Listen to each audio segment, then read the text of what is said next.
wonderful day in West Virginia. Welcome to the Daily 304 Innovators and Entrepreneurs feature. Here at the Daily 304, we are committed to sharing the wealth, beauty, opportunity, and innovation that's here in wonderful Almost Heaven, West Virginia. Today, we are joined by Jim Spencer.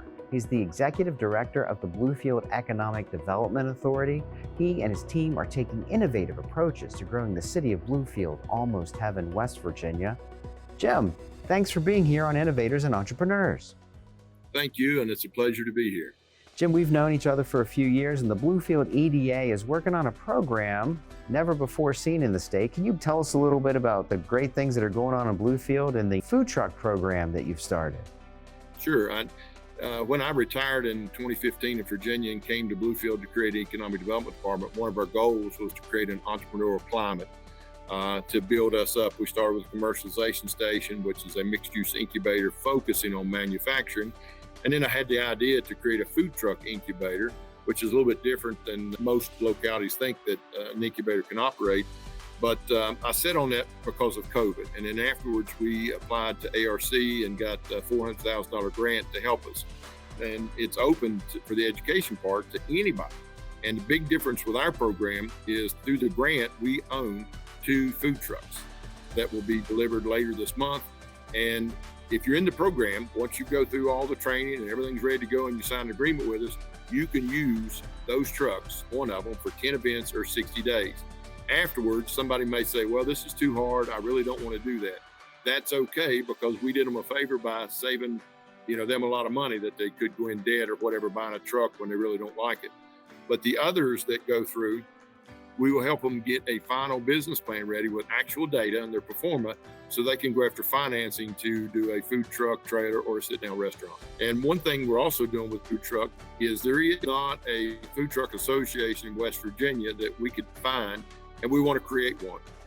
And that food truck association does 3 things. Number one, all the participating counties will have information on one site where they can go and the food truck vendors will be able to find out and schedule their work of where they want to be for events, festivals, things like that.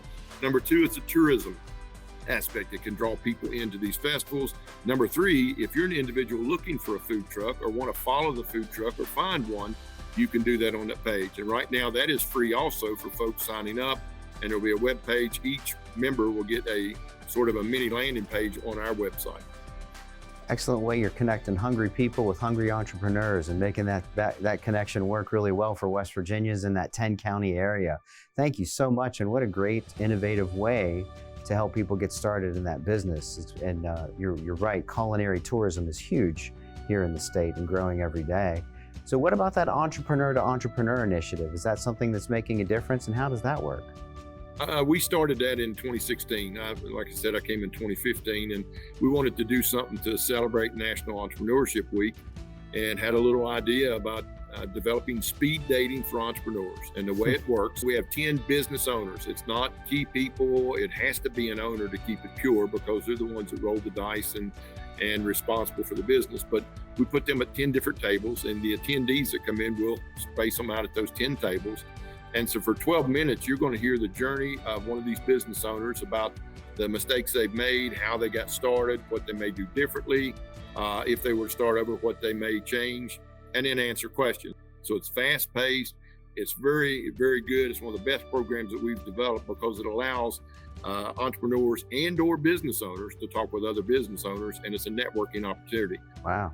I imagine there are business relationships and West Virginia businesses supporting West Virginia businesses, making the whole community stronger through that program. What an innovative way to do that. You're also working on some things to give Bluefield a facelift. Can you talk about that program?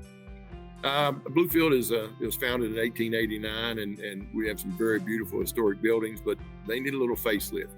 And so we applied for congressional direct spending, and thanks to our federally elected officials, it was funded through HUD.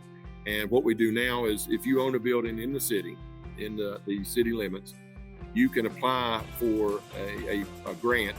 And we're excited about that. Bluefield is changing. Mm-hmm. In our downtown now, we have Intuit has a facility here. So we're continuing to try to build on that. Omnis Building Technologies here out by Exit 1. So we're giving the city a little bit of a facelift.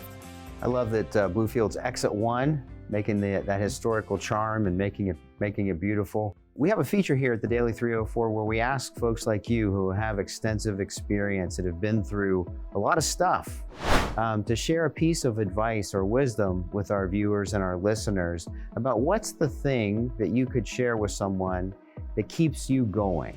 You know, you have gone to an area that is needs revitalization, is changing and growing every day, pivoting to the future. What's the thing that when you face those large obstacles that keeps you going, Jim? Well, a lot of times things like this, and going to training events, talking to other folks that are in the trenches of economic development, it's not easy because a lot of times you've got to change the local perception. And for example, when I first came to Bluefield, I brought my Letterman's jacket from high school, and you could tell that's, jacket's 40 some years old. So I brought it, and long story short, I got it out, I put it on, and my patches were coming off. The jacket hadn't been dry cleaned in a long time. It'd been in a tote.